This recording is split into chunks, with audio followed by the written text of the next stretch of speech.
ಪರಾವರೇಶಾಂ ಭಗವನ್ ಕೃತಾನಿ ಶ್ರುತಾನಿ ಮೇ ವ್ಯಾಸಮುಖಾದಭೀಕ್ಷ್ಣಂ ನ ತೃಪ್ನುಮಃ ಕರ್ಣಸುಖಾವಹಾನಾಂ ತೇಷಾಮೃತೆ ಕೃಷ್ಣಕಥಾಮೃತೌಘಾತ್.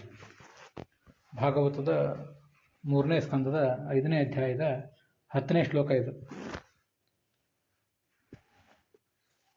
ಹರಿದ್ವಾರದಲ್ಲಿ ವಿದುರ ಮತ್ತು ಮೈತ್ರೇಯರ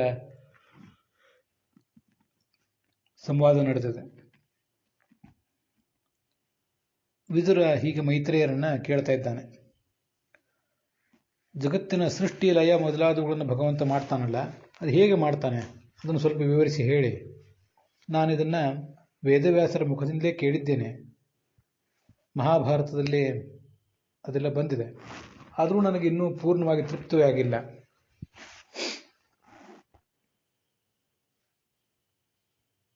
ದೇವ ಋಷಿ ಮೊದಲಾದವರ ಚರಿತ್ರೆ ಮಹಾಭಾರತದಲ್ಲಿ ವಿಸ್ತಾರವಾಗಿ ಬಂದಿದೆ. ಅದನ್ನೆಲ್ಲ ವೇದವ್ಯಾಸರ ಮುಖದಿಂದೇ ನಾನು ಕೇಳಿದ್ದೇನೆ. ಆದರೂ ಕೂಡ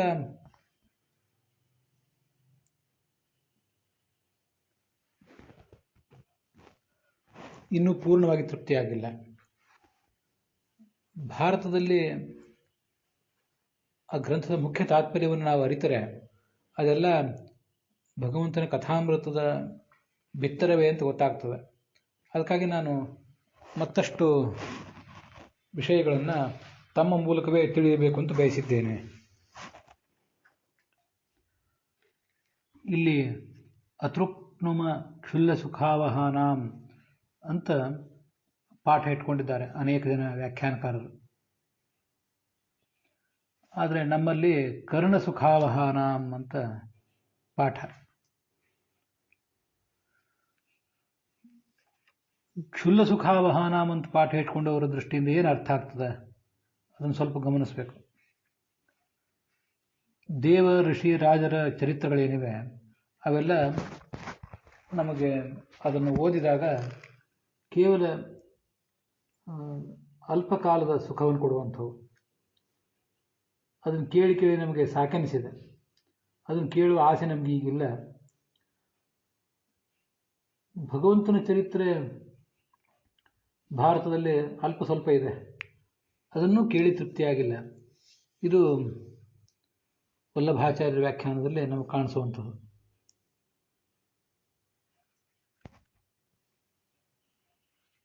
ಶ್ರೀಧರರ ಪಾಠದಲ್ಲಿ ಹೀಗೆ ಕೇಳಿಸ್ತದೆ. ತೇಷಾಂ ವರ್ಣಾಶ್ರಮ ಧರ್ಮಾಣಂ ಶ್ರವಣೆ ಅತೃಪ್ನುಮ ತೃಪ್ತಾಸ್ಮಃ. ಭಾರತದಲ್ಲಿ ಈ ವರ್ಣಾಶ್ರಮ ಧರ್ಮಗಳ ಬಗ್ಗೆ ಏನು ವರ್ಣನೆ ಬಂದಿದೆ ಅದನ್ನು ಕೇಳಿ ನಮಗೆ ತೃಪ್ತಿ ಆಗಿ ಹೋಗಿದೆ. ಯಾಕೆಂದರೆ ಅವುಗಳಲ್ಲಿ ಸಿಗುವ ಸುಖ ಬಹಳ ಸಣ್ಣದು. ತೇಷಾಂ ತುಚ್ಛ ಸುಖಾವಹತ್ವಾತ್. ಆ ವಿಷಯಗಳ ಯೋಗ್ಯತೆಯೂ ಬಹಳ ಸಣ್ಣದೆ, ಅದರಿಂದ ಸಿಗುವ ಸುಖವೂ ಬಹಳ ಸಣ್ಣದೆ. ಅದರಿಂದ ನಮ್ಗೆ ತೃಪ್ತಿಯಾಗಿ ಹೋಗಿದೆ. ಆದರೆ ಕೃಷ್ಣನ ಕಥಾಮೃತ ಮಾತ್ರ ಏನಿದೆ ಅದನ್ನು ನಮಗೆ ಕೇಳಿ ತೃಪ್ತಿ ಆಗಲಿಲ್ಲ. ಶ್ರೀಕೃಷ್ಣ ಕಥಾಮೃತ ಶ್ರವಣೇತು ಅಲಂ ಬುದ್ಧಿ ನಾಸ್ತಿ. ಇದು ವೀರರಾಘವರು ಮಾಡಿದ ಅರ್ಥ. ಶ್ರೀಧರರು ಹೇಳಿದ ಅರ್ಥ ಇದು. ಇನ್ನು ವೀರರಾಘವರು ಹೇಳುವ ಅರ್ಥ ಹೀಗಿದೆ.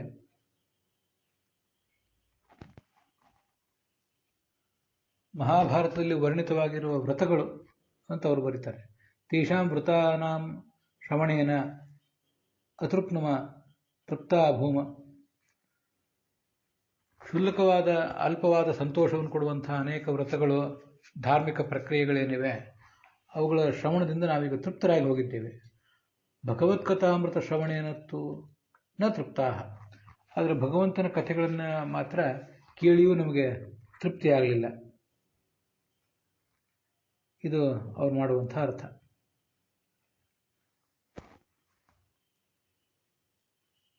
ಇದೇ ಧಾಟಿಯಲ್ಲೇ ರಾಧಾಕೃಷ್ಣರ ವ್ಯಾಖ್ಯಾನವೂ ಕೂಡ ಕಾಣಿಸ್ತದೆ. ಆದರೆ ಮಹಾಭಾರತ ಬಹಳ ದೊಡ್ಡ ಗ್ರಂಥ. ಭಗವಂತನ ಮಹಿಮೆಯನ್ನು ಹೇಳಿಕ್ಕೆ ಹೊರಟಂಥ ಗ್ರಂಥ ಅದು. ಅದರಲ್ಲಿ ಬೇರೆ ಯಾವುದ್ರದ್ದೋ ವರ್ಣನೆ ಇದೆ. ಅದನ್ನು ಕೇಳಿ ನಮಗೆ ಸಾಕೆನಿಸಿದೆ. ಅಂತ ಅರ್ಥ ಮಾಡುವುದು ಉಚಿತ ಅಲ್ಲ. ಮನ್ವಾದಿ ಕೇಚಿತ್ ಬರುವತೆ ಶಾಸ್ತ್ರೀಕಾದಿ ತಥಾಪರೆ ತಥೋಪರಿಚರಾದ್ಯನ್ಯೇ ಭಾರತಂ ಪರಿಚಕ್ಷತೆ ಅಂತ ಒಂದು ಶ್ಲೋಕ ಮಹಾಭಾರತದಲ್ಲಿ ಕೇಳಿಬರ್ತದೆ. ಅದನ್ನು ಆಚಾರ್ಯರು ತಾತ್ಪರ್ಯ ನಿರ್ಣಯದಲ್ಲಿ 2ನೇ ಅಧ್ಯಾಯದಲ್ಲಿ 136ನೇ ಶ್ಲೋಕದಿಂದ ಆರಂಭಿಸಿ ವ್ಯಾಖ್ಯಾನಿಸಿದ್ದಾರೆ.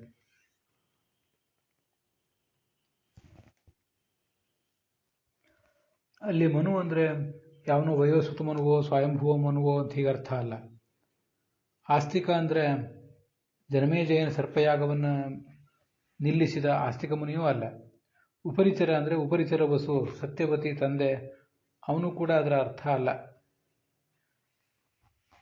ಅಲ್ಲಿ ತಮ್ಮ ಆಸ್ತಿಕಂ ಪ್ರಚಕ್ಷತೆ ಅಂತ ಹೀಗೇನು ಆಸ್ತಿಕ ಅರ್ಥ ಅಂತಿದೆ. ಒಟ್ಟಾರೆ 3 ಅರ್ಥಗಳಲ್ಲಿ ಅದರಲ್ಲಿ ಆಸ್ತಿಕ ಪರವಾದ ಅರ್ಥ ಅಂದರೆ 5 ಜನ ಪಾಂಡವರು ಮತ್ತು ದ್ರೌಪದಿ ಇವರ ಕುರಿತ ಕಥೆ ಏನಿದೆ ಅದು ಆಸ್ತಿಕ ಪರವಾದ ಅರ್ಥ. ಆಸ್ತಿಕರು ಅಂದರೆ ಪರದೇವವಾದ ಕೃಷ್ಣನ ಅಸ್ತಿತ್ವವನ್ನು ನಂಬುವವರು, ಧರ್ಮ ಅಧರ್ಮ ಈ ವ್ಯವಸ್ಥೆಯನ್ನು ನಂಬುವವರು. ಇವರೆಲ್ಲರೂ ಕೂಡ ಪಾಂಡವರೆಲ್ಲರೂ ಹೀಗೆ ಭಗವಂತನ ಅಸ್ತಿತ್ವವನ್ನು ನಂಬಿದವರು, ದ್ರೌಪದಿಯೂ ಕೂಡ. ಅವರ ಕಥೆಯನ್ನು ಹೇಳುವಂಥ ಅರ್ಥ ಅಂತ ಹೀಗದರ ತಾತ್ಪರ್ಯ. ಇನ್ನು ಮನ್ವಾದಿ ಅಂತಿದೆ. ಮನ್ವಾದಿಗಳು ಅಂದರೆ ಧರ್ಮ ಭಕ್ತಿ ಮೊದಲಾದ 10 ಗುಣಗಳು, ಶ್ರವಣಾದಿಗಳು, ಶೀಲ ವಿನಯ ಮೊದಲಾದ ಗುಣಗಳು, ವೇದ ವಿದ್ಯಾ ಇದನ್ನ ಎಲ್ಲಿ ಪ್ರತಿಪಾದನೆ ಮಾಡ್ತಾರೋ ಅದಕ್ಕೆ ಮನು ಪ್ರತಿಪಾದಕ ಅಂತ ಹೀಗದರ ಅರ್ಥ. ಭಾರತದಲ್ಲಿ ಅನೇಕ ಕಡೆ ಧರ್ಮಗಳ ಪ್ರತಿಪಾದನೆ ಬಹಳ ಮುಖ್ಯವಾಗಿ ಬಂದಿದೆ. ಹೊರತು ಇಲ್ಲಿ ಮನು ಅಂದರೆ ಸ್ವಯಂಭುವ ಮನು ಅಂತನೋ ಮತ್ತೆ ಯಾವುದೋ ಅರ್ಥ ಅಲ್ಲ. ಮತ್ತು ವಾದಿರಾಜ ಸ್ವಾಮಿಗಳು ಲಕ್ಷಾಲಂಕಾರದಲ್ಲಿ ಹೇಳುವಂತೆ ಮನು ಅಂದರೆ ವಿಷ್ಣು ಸಹಸ್ರನಾಮ ಮೊದಲಾದ ಮಂತ್ರಗಳು. ಆ ಮಂತ್ರಗಳ ಅಭಿಮಾನಿಯಾದ ಭೀಮಸೇನನ ಮಹತ್ವವನ್ನು ಹೇಳುವಂಥ ಗ್ರಂಥ ಅದು ಮಹಾಭಾರತ. ಹೀಗೆ ಮನ್ವಾದಿ ಅಂತ ಅರ್ಥ. ಉಪರಿಚರ ಅಂತನ್ನೋದು ಹೀಗೆ ಮುಂದಿನಂತೆ ಉಪರಿಚರ ಪರವಾದ ಅರ್ಥವನ್ನು ತಿಳ್ಕೋಬೇಕು. ನಾರಾಯಣಸ್ಯ ನಾಮಾನಿ ಸರ್ವಾಣಿ ವಚನಾನಿತು ತತ್ ಸಾಮರ್ಥ್ಯಾಭಿಧಾಯಿನಿ ತಮ್ಮ ಔಪರಿಚರಂ ವಿದುಹು. ಭಾರತದ ಎಲ್ಲ ವಚನಗಳು ಕೂಡ, ಎಲ್ಲ ಶ್ಲೋಕಗಳು ಕೂಡ ಭಗವಂತನ ನಾಮಗಳು, ಎಲ್ಲ ಅಕ್ಷರಗಳು ಭಗವಂತನ ನಾಮಗಳು, ಅವನ ಮಹಿಮೆಯನ್ನೇ ಹೇಳ್ತವೆ. ಅದರಿಂದ ಅದು ಔಪರಿಚರ ಅರ್ಥ ಅಂತ ಹೀಗದರ ಅರ್ಥ.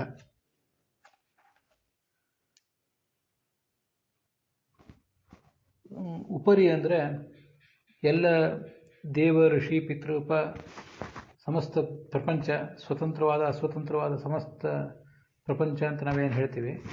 ಅದರಲ್ಲಿ ಅಸ್ವತಂತ್ರವಾದ ಪ್ರಪಂಚಕ್ಕೆಲ್ಲದಕ್ಕಿಂತಲೂ ಮಿಗಿಲಾಗಿರುವವನು, ಎತ್ತರದ ಸ್ಥಾನದಲ್ಲಿರುವವನು ಉಪರಿ. ಎತ್ತರದ ತಾರತಮ್ಯ ಕಕ್ಷಾದಲ್ಲಿ ಅತ್ಯಂತ ಎತ್ತರದಲ್ಲಿರುವಂಥವನು ಉಪರಿ ಭಗವಂತ.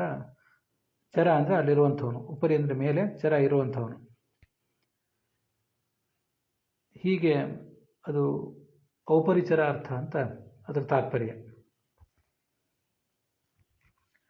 ಹೀಗೆ ಪಾಂಡವರು ಮೊದಲಾದ ಆಸ್ತಿಕರು ಏನಿದ್ದಾರೆ ಅವರ ಕುರಿತು ನಾವು ಮಾಡಿದ ಶ್ರವಣದಿಂದ ಮಹಾಫಲ ಇದೆ ಅಂತ ಮಹಾಭಾರತ ಅದನ್ನು ತೋರಿಸಿಕೊಟ್ಟಿದೆ.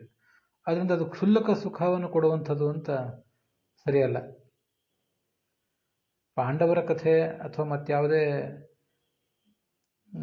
ಭಗವದ್ಭಕ್ತರ ಕಥೆ ಅಂದರೆ ಅದು ಭಗವಂತನ ಕಥೆಯೇ, ಖಂಡಿತವಾಗಿಯೂ ಅದು ಕ್ಷುಲ್ಲಕ ಸುಖ ಅಲ್ಲ. ಎಲ್ಲವೂ ಭಗವಂತನ ನಾಮವೇ. ಆದ್ದರಿಂದ ಸಮಸ್ತ ಮಹಾಭಾರತವೂ ಕೂಡ ಭಗವನ್ ಮಹಿಮಾಪರ ವರ್ಣನವಾದದ್ದೇ. ಆದರೆ ಪುರಾಣದ ಗಂಭೀರವಾದ ಶೈಲಿಯ ಪರಿಚಯ ಇಲ್ಲದೆ ಇದ್ದಂಥ ಸಾಮಾನ್ಯನಿಗೆ ಇದು ಅರ್ಥ ಆಗೋದಿಲ್ಲ. ಅದಕ್ಕಾಗಿ ಇದರ ಅರ್ಥ ಸಾಮಾನ್ಯರಿಗೂ ತಿಳಿಯುವಂತಾಗಬೇಕು. ಹಾಗೆ ತಿಳಿಯಬೇಕು ಅಂತ ಒಂದು ಅಪೇಕ್ಷೆ ನನಗಿದೆ. ಆದ್ದರಿಂದ ಭಗವಂತನ ಮಹಿಮೆಯನ್ನು ನೀವು ಸ್ಪಷ್ಟವಾದ ಸಮಾಧಿ ಭಾಷೆಯಿಂದ ಹೇಳಿರಿ ಅಂತ ವಿದುರ ಮೈತ್ರೇಯರನ್ನು ಕೇಳ್ತಿದ್ದಾನೆ.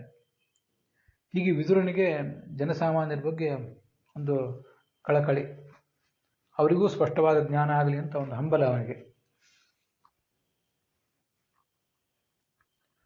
ಋತೆ ಅಂತ ಏನಿದೆ, ಆ ಋತೆ ಅಂದರೆ ಮಹಾಭಾರತ ಈ ಭಗವಂತನ ಕಥೆಯೊಂದನ್ನು ಬಿಟ್ಟು ಋತೆ ಕೃಷ್ಣ ಕಥಾಮೃತ ಉಘಾತ್, ಭಗವಂತನ ಕಥೆಯ ಎಷ್ಟು ಶ್ರವಣ ಮಾಡಿದರೂ ಕೂಡ ನಮಗೆ ತೃಪ್ತಿ ಆಗಲಿಲ್ಲ. ಆದರೆ ಬೇರೆ ಯಾರ್ಯಾರ್ದೋ ಕಥೆಗಳನ್ನು ಕೇಳಿ ತೃಪ್ತಿ ಆಗಿ ಹೋಗಿದೆ ನಮಗೆ, ಅದರಿಂದ ಅದು ಬೇಡ ಅಂತ ಬೇರೆಯವ್ರನ್ನ ಏನು ವ್ಯಾಖ್ಯಾನ ಮಾಡಿದ್ದಾರೆ ಬೇರೆ ವ್ಯಾಖ್ಯಾನಕಾರರು. ಅಲ್ಲಿ ಋತೆ ಅಂದರೆ ವಿನಾ ಅಂತ ಅರ್ಥ. ಆದರೆ ವಿನಾ ಎಂಬ ಅರ್ಥ ಆಚಾರ್ಯರಿಗೆ ಸಮ್ಮತ ಅಲ್ಲ. ಅಲ್ಲಿ ಋತೆ ಅಂದರೆ ಅವಗಮೆ, ಋತ ಅಂದರೆ ಜ್ಞಾನ, ಯಥಾರ್ಥ ಜ್ಞಾನವು ಆದಾಗ. ಹೀಗದು ತಪ್ರತ್ಯಯಂತವಾದ ಶಬ್ದ ಹೊರತು ವಿನಾ ಎಂಬ ಅವ್ಯಯ ಅಲ್ಲ ಅದು. ಸಪ್ತಮಿ ವಿಭಕ್ತಿ ಏಕವಚನ, ಸತಿ ಸಪ್ತಮಿ ಪ್ರಯೋಗ. ಋಗತವನು ಧಾತು, ಅದರಿಂದ ಬಂದಿರುವಂಥದ್ದು ಋತ ಅಂತ. ಗತ್ಯರ್ಥಕ ಧಾತುಗಳೆಲ್ಲವೂ ಕೂಡ ಜ್ಞಾನಾರ್ಥಕ ಆಗೋದ್ರಿಂದ ತೇಷಾಂ ಋತೆ ಅಂದರೆ ಅವುಗಳ ಜ್ಞಾನವಾದಾಗ ಅಂತ ಹೀಗಾದ್ರೆ ಅರ್ಥ ಆಗ್ತದೆ.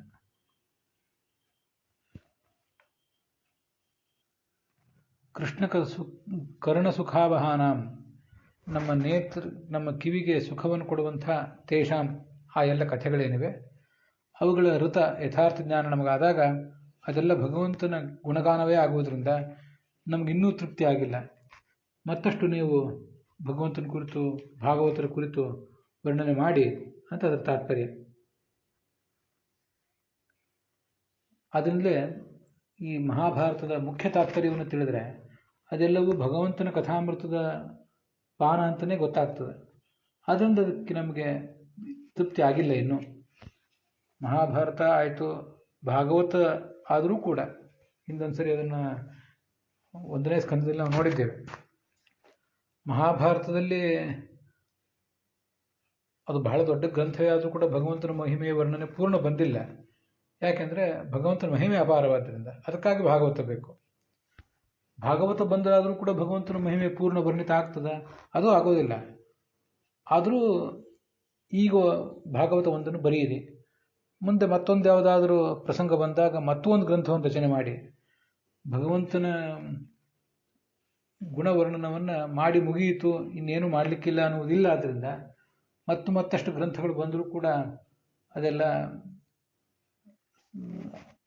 ಸಾಧಕರಿಗೆ ಉಪಯುಕ್ತವೇ ಆಗ್ತವೆ. ಇದಕ್ಕೆ ವಿಜಯಧ್ವಜರು ಹೀಗೆ ಅರ್ಥ ಬರೀತಾರೆ. ಬ್ರಹ್ಮಾದಿ ಮಹಿಮ್ನಾಮಪಿ ಭಗವನ್ ಮಹಿಮಾವಲಂಬಿತ್ವಾತ್. ಚತುರ್ಮುಖ ಬ್ರಹ್ಮನೋ ಮತ್ಯಾವುದೋ ದೇವತೆಯೋ ಋಷಿಯೋ ಅವನ ಮಹಿಮೆಯನ್ನು ವರ್ಣನೆ ಮಾಡಿದರೂ ಕೂಡ ಅದು ಭಗವಂತನ ಮಹಿಮೆಯ ವರ್ಣನವೇ ಆಗ್ತದೆ. ಯಾಕೆಂದರೆ ಅದು ಚತುರ್ಮುಖಾದಿ ದೇವತೆಗಳ ಮಹಿಮೆ ಅನ್ನೋದು ಭಗವಂತನ ಮಹಿಮೆಯನ್ನು ಅವಲಂಬಿಸಿಕೊಂಡಿದೆ.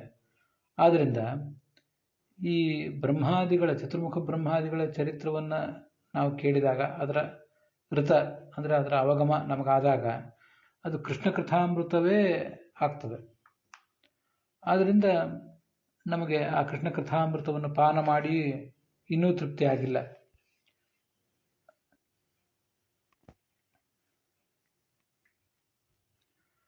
ಶ್ಲೋಕದಲ್ಲಿ ಪರಾವರೇಶಾಂ ಅಂತ ಹೀಗೆ ಶಬ್ದ ಇದೆ. ಅದಕ್ಕೆ ವಿಜಯಧ್ವಜರು ಪರರು ಅಂದರೆ ಬ್ರಹ್ಮಾದಿ ಶ್ರೇಷ್ಠರು, ಅವರರು ಅಂದರೆ ಮನುಷ್ಯರು ಮೊದಲಾದವರು, ಕೆಳಗಿನವರು, ಹೀಗರ್ಥ ಹೇಳ್ತಾರೆ. ಅದನ್ನು ಯಾದವಾರ್ಯರ ವ್ಯಾಖ್ಯಾನದಲ್ಲಿ ಪರರು ಅಂದರೆ ತ್ರೈವರ್ಣಿಕರು, ಬ್ರಾಹ್ಮಣ, ಕ್ಷತ್ರಿಯ ಮತ್ತು ವೈಶ್ಯ ಅಂತ. ಅವರರು ಅಂದರೆ ಶೂದ್ರ ಮೊದಲಾದವರು, ಅವರ ಕ್ರಿಯೆಗಳು, ಅವರವರು ಮಾಡುವ ಕ್ರಿಯೆಗಳು ಅಂತ ಹೀಗೆ ಅರ್ಥ ಮಾಡಿದ್ದಾರೆ. ಒಟ್ಟಾರೆ ಹಾಗೇನು ಅರ್ಥ ನಾವು ಸ್ವೀಕಾರ ಮಾಡಬೇಕಾಗಿಲ್ಲ. ಯಾದವಾರ್ಯರ ಅರ್ಥ ಅಷ್ಟು ನಮಗೆ ಸಮಾಧಾನ ಕೊಟ್ಟಿಲ್ಲ. ಆದ್ದರಿಂದ ಈ ಸೃಷ್ಟಿಯಲ್ಲಿ ಶ್ರೇಷ್ಠರಾದವರು ಯಾರಿದ್ದಾರೆ, ಹಾಗೆ ಕನಿಷ್ಠರು ಯಾರಿದ್ದಾರೆ, ಅವರೆಲ್ಲರ ಎಲ್ಲ ಕ್ರಿಯೆಗಳು ಅಂತ ಅದರ ತಾತ್ಪರ್ಯ ಆಗ್ತದೆ.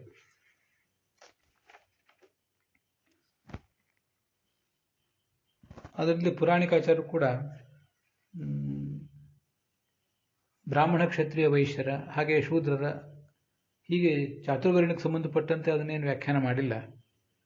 ದೇವತೆಗಳು ರಾಜರು ಅಂತಲೇ ವ್ಯಾಖ್ಯಾನ ಮಾಡಿದ್ದಾರೆ. ಇಲ್ಲಿ ವಿಜಯಧ್ವಜರ ವ್ಯಾಖ್ಯಾನವನ್ನೇ ಅವರು ಅನುಸರಿಸಿದ್ದಾರೆ ಅಂತ ಕಾಣಿಸ್ತದೆ.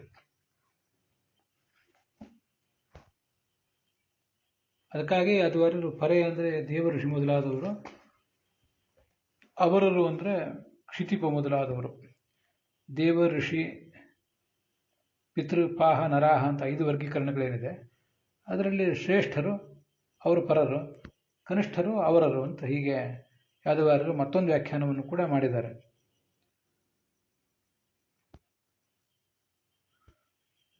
ಕರ್ಣಸುಖಾವಹಾನಾಂ ತೇಷಾಂ ಅಂತ ಏನಿದೆ ಅದಕ್ಕೆ ಇಲ್ಲಿ ಬಂದಿರುವ ಷಷ್ಠಿ ವಿಭಕ್ತಿ ತೃತೀಯ ವಿಭಕ್ತಿಯ ಅರ್ಥದಲ್ಲಿ ಬಂದಿದೆ ಅಂತಾರೆ ಯಾದವಾರರು.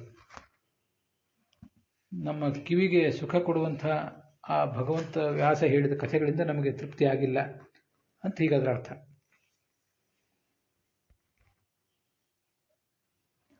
ಹೀಗೆ ಆ ಷಷ್ಠಿ ವಿಭಕ್ತಿಯನ್ನು ತೃತೀಯ ವಿಭಕ್ತಿಯಲ್ಲಿ ಇಟ್ಕೊಂಡು ಅರ್ಥ ಮಾಡಿದವರು ಬೇರೆ ವ್ಯಾಖ್ಯಾನಕಾರರು. ಅದು ನಮ್ಮ ವ್ಯಾಖ್ಯಾನಕ್ಕೆ ಸಮ್ಮತ ಇಲ್ಲ. ಅದನ್ನು ಯಾದವಾರರು ತೋರಿಸಿದ್ದಾರೆ. ಪರಾವರ ಕರ್ಮ ಪ್ರತಿಪಾದಕಾನಾಂ ಭಾರತಾದೀನಾಂ ಅಂತ ಷಷ್ಠಿ ವಿಭಕ್ತಿಯ ಅರ್ಥದಲ್ಲಿ ಅದನ್ನು ತೋರಿಸಿದ್ದಾರೆ. ಋತ ಅಂದರೆ ಯಥಾರ್ಥ ಜ್ಞಾನ ಅಂತ ಅರ್ಥ. ಋತ ಅಂದರೆ ಯಥಾರ್ಥ ಜ್ಞಾನ. ಯಥಾರ್ಥ ಜ್ಞಾನವಾದಾಗ, ಅವುಗಳ ಯಥಾರ್ಥ ಜ್ಞಾನವಾದಾಗ, ಯಾವುಗಳ ಯಥಾರ್ಥ ಜ್ಞಾನ ಅಂದರೆ ಈ ದೇವ ಋಷಿ ಮೊದಲಾದ ವಿಭಿನ್ನ ಜೀವರ ಕಥೆಯ ಯಥಾರ್ಥ ಜ್ಞಾನವಾದಾಗ ಅವು ಭಗವಂತನ ಕಥೆಯೇ ಆಗಿಬಿಡ್ತವೆ. ಆದ್ದರಿಂದ ನಮಗೆ ಅದ್ರ ಬಗ್ಗೆ ಇನ್ನೂ ತೃಪ್ತಿ ಆಗಿಲ್ಲ. ಏನಿದ್ರೂ ಮಹಾಭಾರತದಲ್ಲಿ ಸ್ಪಷ್ಟವಾದ ಭಾಷೆಯಿಂದ ಭಗವಂತನ ಮಹಿಮೆ ವರ್ಣನೆ ಬಂದಿಲ್ಲ. ಆಳವಾಗಿ ಆಲೋಚನೆ ಮಾಡಬಲ್ಲ ಸಾಧಕರಿಗೆ ಮಾತ್ರ ಅಲ್ಲಿ ಭಗವಂತನ ಮಹಿಮೆ ಕಾಣ್ತದೆ. ಆದ್ದರಿಂದ ತಾವು ಸ್ಪಷ್ಟವಾಗಿ ಭಗವಂತನ ಮಹಿಮೆಯನ್ನೇ ಹೇಳುವ ಭಾಗವತವನ್ನು ನಮಗೆ ಉಪದೇಶಿಸಿರಿ ಅಂತ ವಿದುರನ ತಾತ್ಪರ್ಯ. ಕೃಷ್ಣ ಕಥಾಮೃತ ಉಘಾತ್ ಅನ್ನೋದಕ್ಕೆ ಆ ಪಂಚಮಿ ವಿಭಕ್ತಿಗೆ ಭಾವಪ್ರಧಾನ ನಿರ್ದೇಶ ಇಟ್ಕೋಬೇಕು. ಕೃಷ್ಣ ಕಥಾಮೃತ ಉಘತ್ವಾತ್.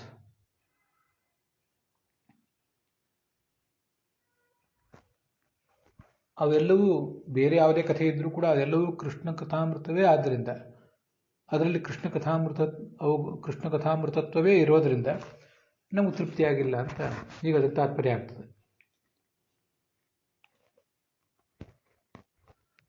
ಮಹಾಭಾರತ ಅನ್ನೋದು ತತ್ವೇನ ದುರ್ಗಮಾರ್ಥವಾದದ್ದು, ಬಹಳ ಕಠಿಣವಾದ ಶೈಲಿ ಅದರದ್ದು.